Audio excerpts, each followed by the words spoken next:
नमस्कार बाबरी, जय महाराष्ट्र. मस्त की आज सकाळी उठून घेतलं. आज होता आपला कॉम्पॉप. तर मस्त की उठलो डायरेक्ट 10 वाजता. 8 उठल्यानंतर मस्त की पूर्णपणे आवरून घेतलं. आवरल्यानंतर पिऊन घेतलं मस्त की नारळ पाणी. कारण की आपल्याला वाटत नव्हतं बरं, तर मस्तपैकी पिऊन घेतलं नारळ पाणी वगैरे. आणि अंघोळ झाल्यानंतर बघतो की आज संपलं होतं पाणी. तर घेऊन घेतला पाण्याचा जार आणि चाललेलो पाणी भरायला. आता पाणी भरायचा काय प्रकार, तर आमची तर भावांनो मस्त की ते 5 रुपये टाकायचे वॉटर एटीएममध्ये, आणि वॉटर एटीएममध्ये 5 रुपये टाकल्यानंतर त्याच्यात 10 लिटर पाणी. तर पूर्णपणे हे बघा असं ज्या पाण्याचा जार भरून गेला. पाण्याच्या आत भरल्यानंतर मस्तपैकी येऊन गेलो डायरेक्ट कुठे भावांनो, रूमला. हे बघा रूमला वगैरे आलो. रूमला येऊन बघतो तर काय करायचं, तर आज भिजवलं ते रात्रीची छोले. तर छोले आता उबळून घेऊ.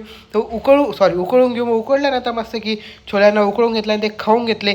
आणि इतकं भावानं इतकी रुटीन बिघडली होती, तर आपण मस्त की कॅमेरा घेतला आणि मी पाळी चालत चालत चालत कुठे चालत नाही गेलो, गाडीवर गेलो. तर येऊन गेलो बाप्पांचं दर्शन घ्यायला भावानं. इथं येऊन जी शांती मनाला भेटते ना, ती कुठेच नाही भावानं.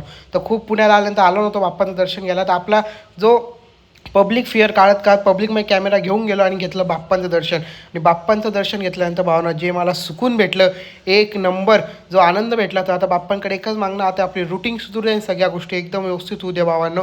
तर मस्तपैकी असं बाप्पांचं दर्शन घेतल्यानंतर येऊन गेलो हिंदवी स्वराजच्या इथं आपले साबुदाणे वडे खायला. तर जे साबुदाणे वड्यांचं नाव खूप ऐकलं होतं, पण इट्स ओके, ठीकठाक होते.